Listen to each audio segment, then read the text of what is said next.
Oh, the life of being a YouTuber. What fun it is. Although at the moment I'm having a bit of a hard time remembering what that fun is all about. I just got off the phone with the FAA.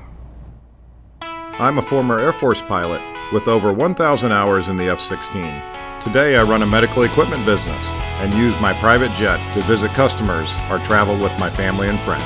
I video some of those flights and share them here. My name is Greg, and this is my YouTube channel.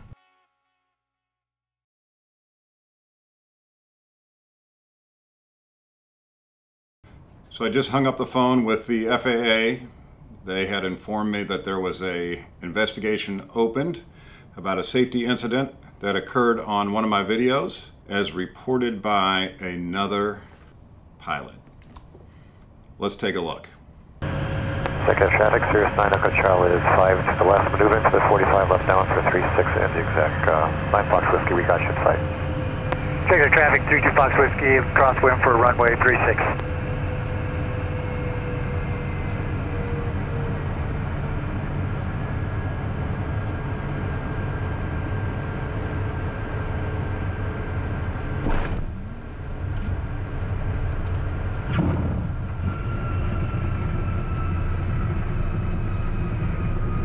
Executive traffic, 32 Fox Whiskey, downwind for runway 36, executive traffic.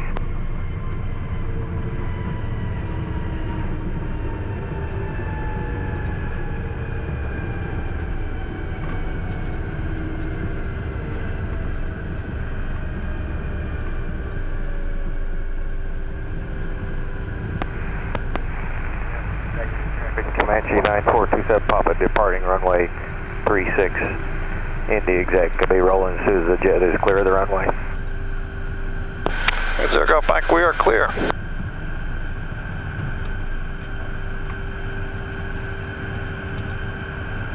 Took my sweet time there.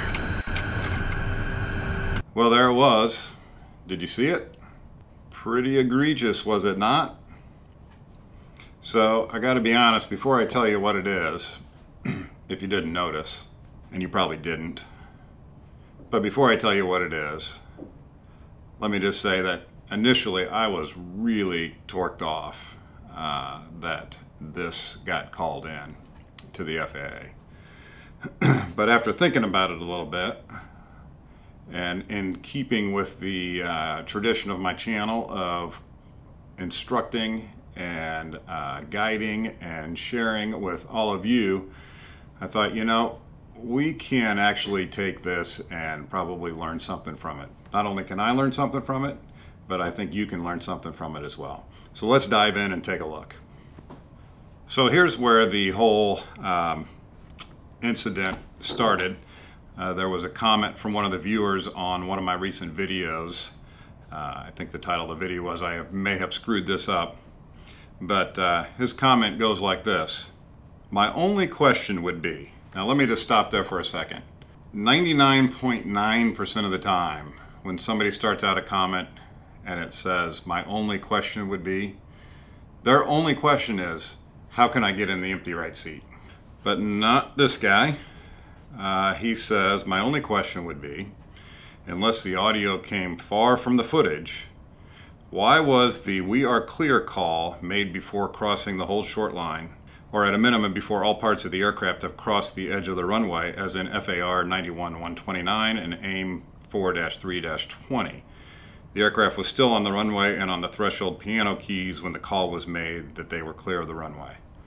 So, in his defense, he's partially right.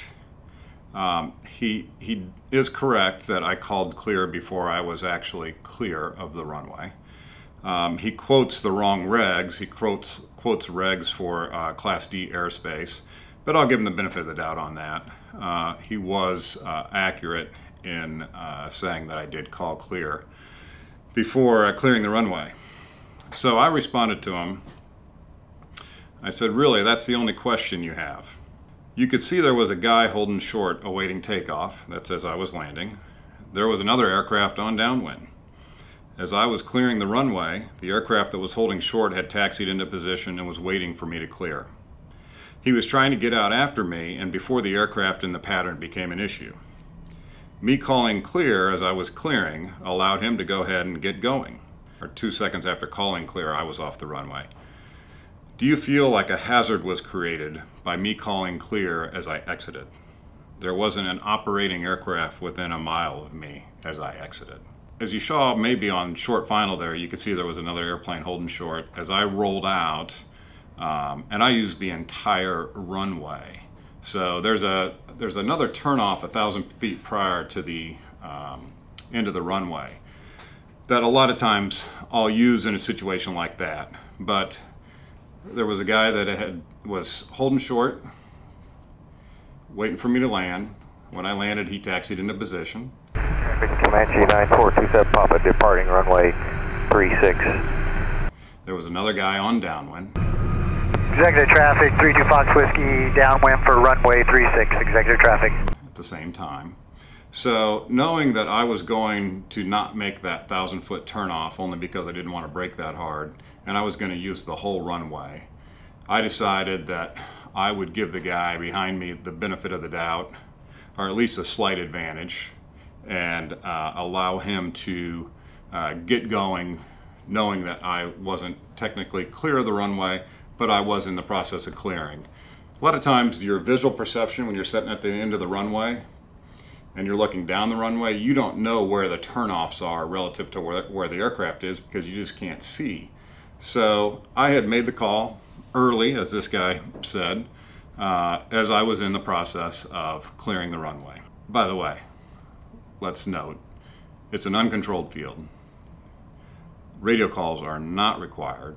So I could have technically come in there and not made a single radio call and landed and taxied in and been completely legal. I don't know that it would have been that courteous of a thing to do for the other aircraft, but you can do it. That being said, does that give you the right to make really sloppy radio calls? Probably not. But was what I did enough to warrant somebody reporting me to the FAA? I would argue no, and cut to the chase, the FAA guy said the same thing. So he thought the whole thing was pretty ridiculous.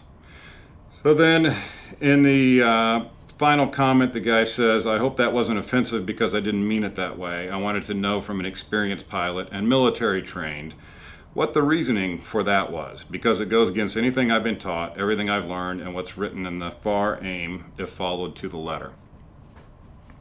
So the takeaway, I think, are two things. One is that I'm not going to dispute the fact that the kid was right. I mean, I called clear before I cleared the runway. The other thought I have is that this guy's actually just a student pilot. So he asks a question, cites some incorrect regs, then goes on and waxes eloquently about everything he's learned in all his flying experience because he's a student pilot. And to me, as I thought about it, I thought, would I want this guy in my cockpit? Well, probably not today because I'm a little bit mad at him.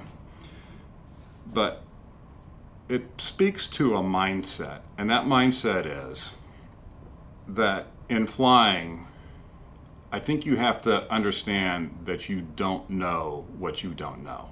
And I, with all the time that I have and all the different aircraft that I've flown and in the military and all that kind of stuff, I'm still a student of aviation. I'm still learning. So to me, when I look at my response to him, which by the way, the FAA guy told me that the guy took offense to my response. As I read my response to him and I think about what this student pilot knows, as he watched the video, I find it highly unlikely that he understood that there was an aircraft that was sitting on the other end of the runway and there was another one in the pattern that could be landing shortly. So in my mind, it was a judgment call displaying good airmanship and good situational awareness on my part.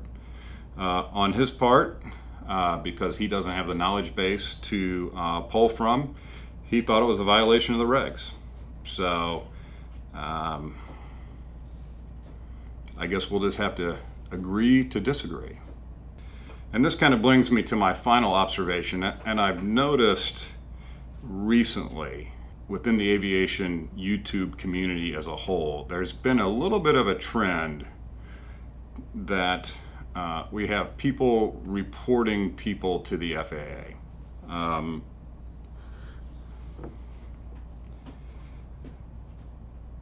Being a YouTuber, I guess you can imagine that I'm not really all that in favor of such a thing.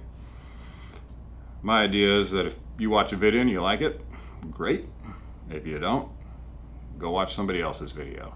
From my standpoint, as far as videos on YouTube goes, I post them for your benefit, not mine. I mean, I was there, I flew it, I can fully debrief a flight myself without having seen the video, but I do it as a courtesy and a method to inspire others to pursue aviation and to become more aware of aviation, and just to share my love of aviation in total. But when somebody does something like this, I think it's a real violation of trust, and I think it's a real step out of bounds on what is a decent thing to do. So not only was there no hazard to flight, not only was there no safety issue that occurred as a result of that, and I would argue it shows just the exact opposite of that. It shows very good airmanship and judgment and awareness of what's going on around you with that call.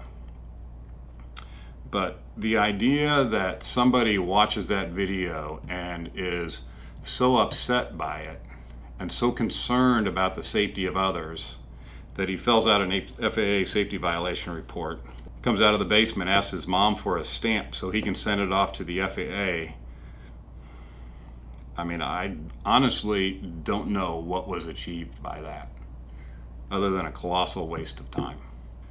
So going forward, it's really caused me to reflect on what I want to show on YouTube. And to be perfectly honest with you guys, I don't know where I stand.